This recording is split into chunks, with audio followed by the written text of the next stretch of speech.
Ladies and gentlemen, the President of the United States, accompanied by National Association Letter Carriers member Annette Taylor.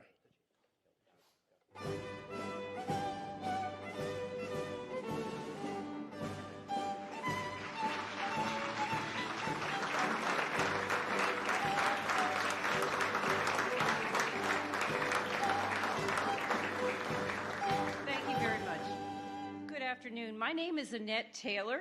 I am a wife, mother, Air Force veteran, and retired union letter carrier. I delivered mail for... Thank you. I delivered mail for 32 years as a proud member of the National Association of Letter Carriers. Service to our communities and service to our country. That is the spirit of letter carriers. In recent years, while our folks have delivered mail and other essential parcels and packages during the COVID-19 pandemic, we've confronted instability and uncertainty, just as our patrons and customers have. They longed for better circumstances, and so did we. NALC is proud to have contributed to the efforts over the 12 years that resulted in this bipartisan legislation that brings us together today. This legislation will help position the United States Postal Service to provide the service that the American people deserve. The late Congressman Elijah Cummings, my friend and fellow Marylander, worked relentlessly for many years to pass postal reform legislation.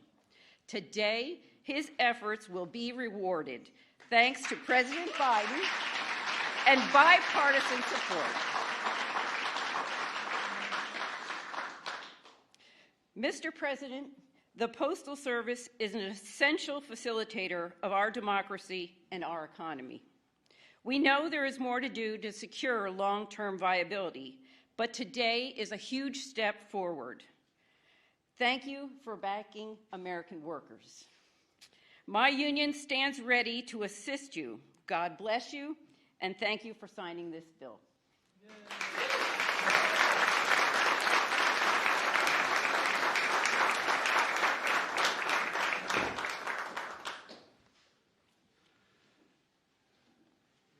You know, Annette, as you were speaking, look down at Senator Carper, used to be chairman of this committee.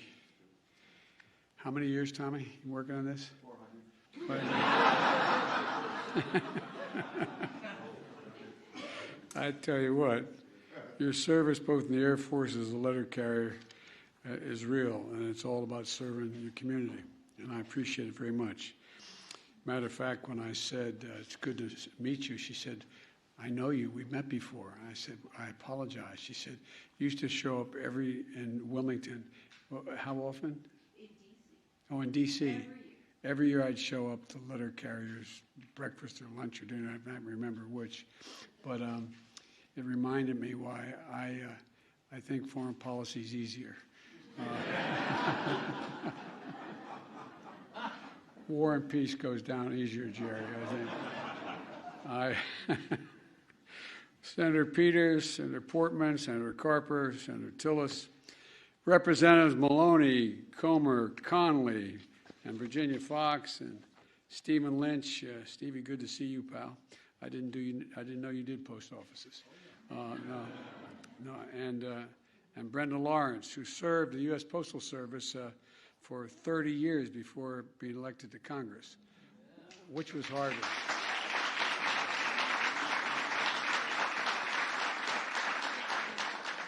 Well, look, some of you know, before I became president, I'm sure you all know this, I was the Ben Franklin Professor of Practice at the University of Pennsylvania. Professor, Jim, you know.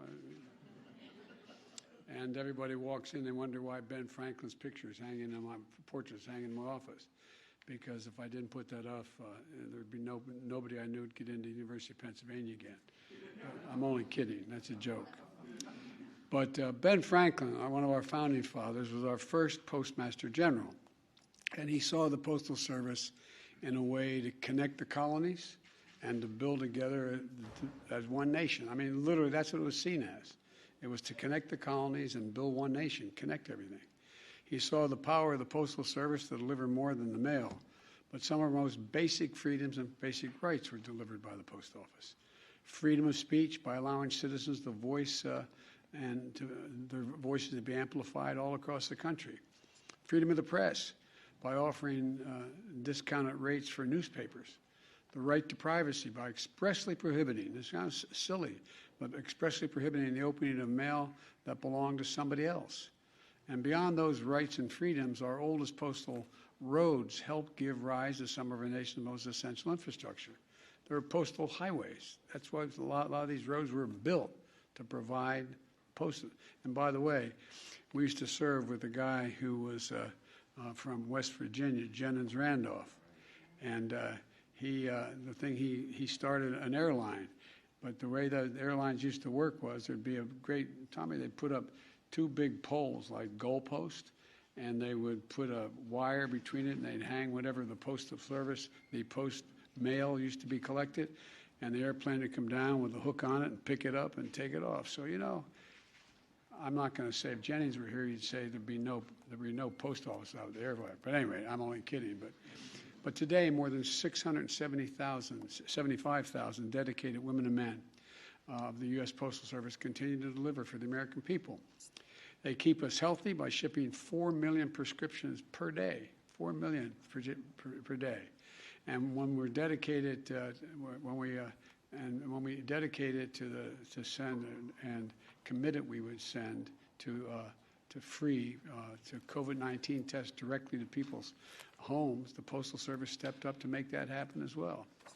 And now they've delivered over 320 million COVID test 19 kits so far in every state, territory, and U.S. military base in the world.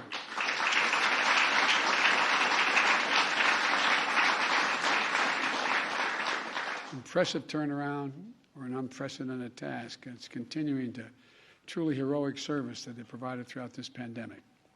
When everyone was worried about the supply chain delays would ruin the holidays, the Post Office delivered the packages that were more than any other shipper in the world, and they got the gifts to our homes and our loved ones on time.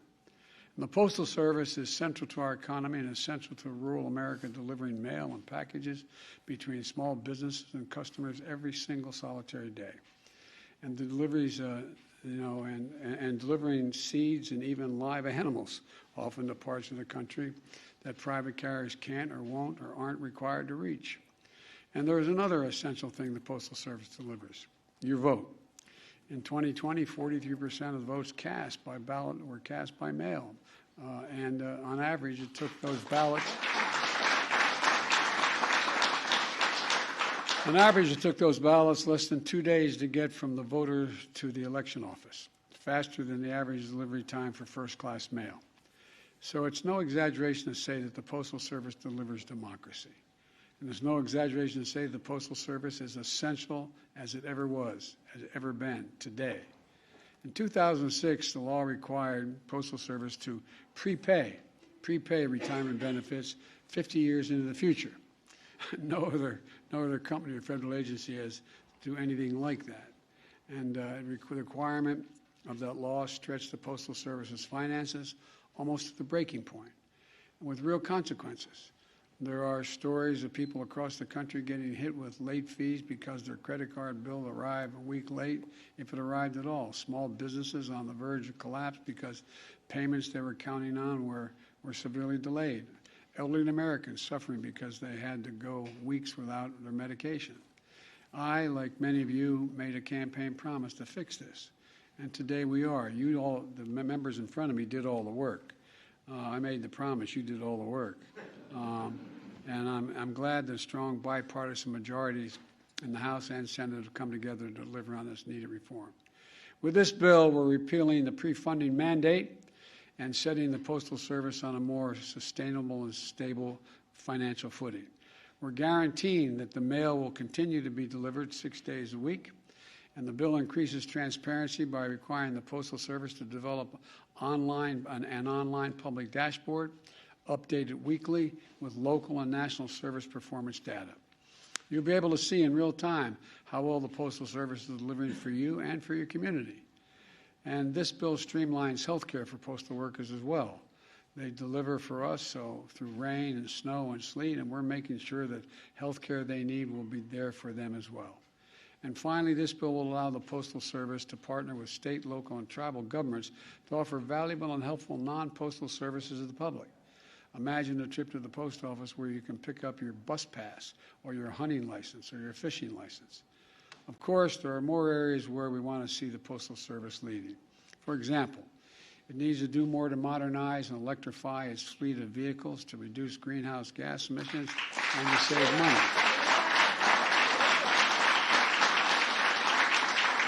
We're going to do that. And I'll continue to fight for these common sense improvements. But today, we enshrine in law our recognition that the Postal Service is fundamental to our economy, to our democracy, to our health, and the very sense of who we are as a nation. And this bill recognizes the Postal Service as a public service, and we're ensuring that it can continue to serve all Americans for generations to come. Now, I'm now going over and sign that postal bill. And those of you who are going to come up while I sign it, I'm not going to read out your names. They told me who you are. Everybody but Stenny can come. Only kidding, Stenny. And we'll get this reform bill finally signed. And, Tommy, it only took, what, 11 years? 12 years. Rob, that's pretty fast, right? Anyway, all kidding aside, thank you for the hard work you've done. You've done a good job. Let me walk over here.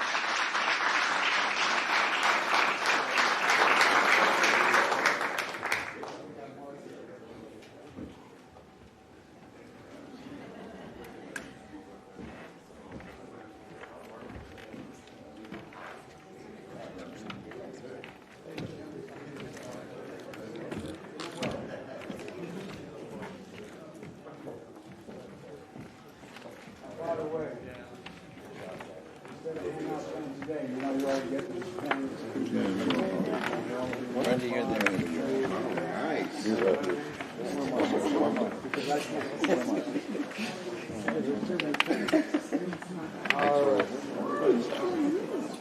ready? We're so ready. I told her it'd be nice to you and still vote for you. All right.